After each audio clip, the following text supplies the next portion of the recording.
จันไฟในเฮียมก๊อกสู้อยู่ฟ้าแชมเปี้ยนลีกปี2024ปี2025มือคำว่าในก็เปลี่ยนอันไรมาเยาคาจอมหนังเฮาค้าคู่กันดีในคณะจุ่ม1เตียนกับไปไว้นั่นก็เป็นจุ่มอิงตามิลานในคณะเยาก็มือคำว่าในก็มีปังเข่งทุน2เป็นเปียจีญากันตั้งอาเซเนแลเมื่อปังเข่งทุนนึงนั่นก็เป็นจุ่มเปียจีในคณะที่เก่าเปตีวางอาเซเน1ส่วนเสมือคำว่านั่นก็เป็นอันเข่งกับเป็นในวางเปียจีเลยเยาก็เป็นไผเปียจีที่เอาเปียอาเซเนกับ2-1เสคมกันตั้ง2ป้อยก็เป็นเปียจีเอาเปียอาเซเนกับ3-1แลกขึ้นกันญาอิงตามิลานในขั้นตอนไฟในเฮียมกันก๊อกสู้เยาในคาอตีเลยว่า2จุ่มในก็เป็นอันกึ่งถึกปุ่นตาติมาญากันในขั้นตอนไฟในแลประมาณด้วยขึ้นเหมือนเจ้าหนังไผอิงตามิลานอันเขาข้ามป่นมาไหลเหมือนเจ้าหนังจุ่มไปยามิวเนตจุ่มบาร์เซโลนาจะในกอติเลยว่าอ่ำง่ายๆในคานอการเตียนจุ่มเขาเข้ามาถึงในขั้นตอนไฟในกอติเลยว่าเป็นจุ่มเตียนมานอกสายตาแล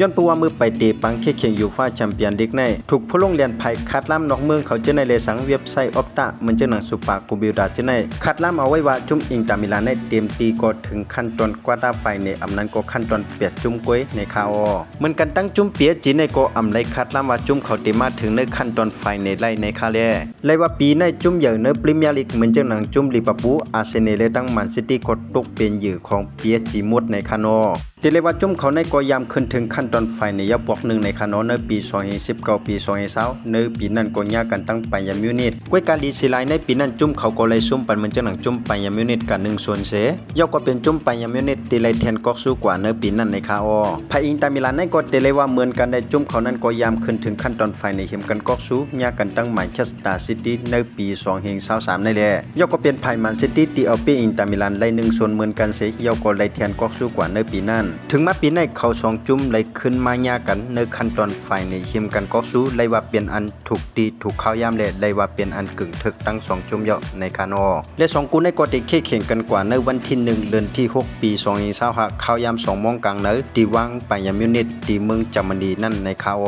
กำแนวคาคามาด้วยเหมือนเจ้าหนังเทนก็สู้ยูโรปาลีกกันพองในคานออันติลงเข่งกันในคำขึ้นในก็เป็นขั้นตอนซีมีไฟในป้อยเจนที่2เหมือนกันในคานอยาวก็เป็นแมนเชสเตอร์ยูไนเต็ดกดติญากันตั้งปีปาโออันในมือป้อยเจนที่1ก็เป็นแมนเชสเตอร์ยูไนเต็ดที่เอาปีปาโอไว้3-0ทั้งกูนึงนั่นก็เป็นโปรตุเกสในคานอกดติญากันตั้งตอตตินัมฮอตสปาอันในก็มือวางตอตตินัมฮอตสปานั่นก็เลยเอาปีไว้3-1ในคาอ